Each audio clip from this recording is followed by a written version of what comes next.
Vince, congrats on Bad Monkey. Who's badder, you or the monkey? Monkey was pretty well behaved, so by default, I'd have to say me. Oh, is that right? Well, in fact, you play a suspended detective. There's a severed arm, a misbehaving monkey. Why did you want to bring this bizarro story to the screen?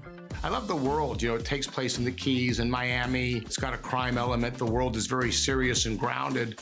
The stakes are real, but the personalities were very funny, and the turns were surprising. So I was excited to be a part of it.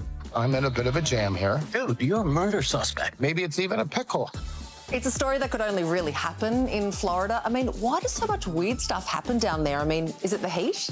For Florida? Florida's a great state. Have you ever been? No, but I grew up in Queensland, same thing. You're judging a book you haven't read, and I thought this was the project. I got a new project for you.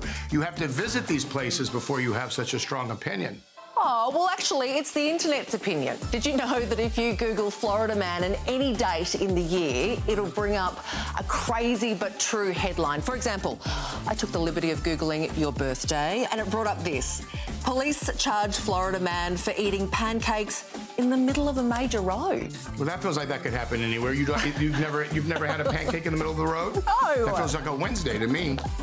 You've done a stack of films over the years, but did you know your co-star, Crystal, the monkey, has done twice as many as you?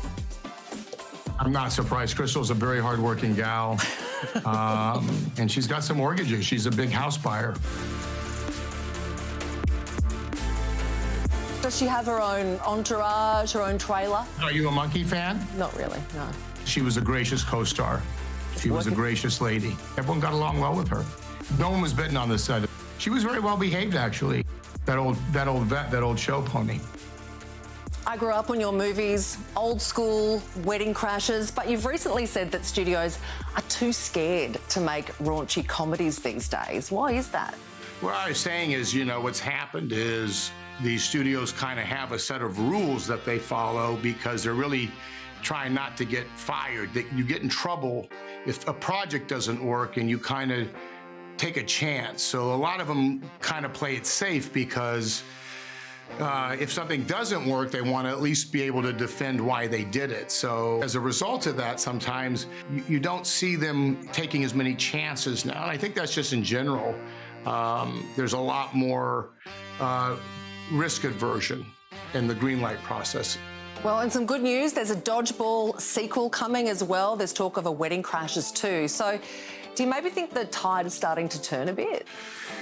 You know, I've been fortunate that I've been a part of some movies that have worked, and there's always been kind of I think there's always an instinct when that happens to sort of rush and do a sequel, but I never really wanted to do one unless there was a story that would stand on its own. This latest idea with Dodgeball is good, so we're not there yet, but it's kind of a continuation and not a repeat of the first one. So you never know. I mean, it always just depends on if there's a story or comes together in a way that feels exciting in and of itself. Well, if you can dodge a wrench, you can dodge a ball. Thanks for not dodging my questions. Vince Vaughn, great chatting. Yeah, great talking to you. Thank you. Hi to Australia. Very funny series, Bad Monkey, is on Apple TV Plus this Wednesday.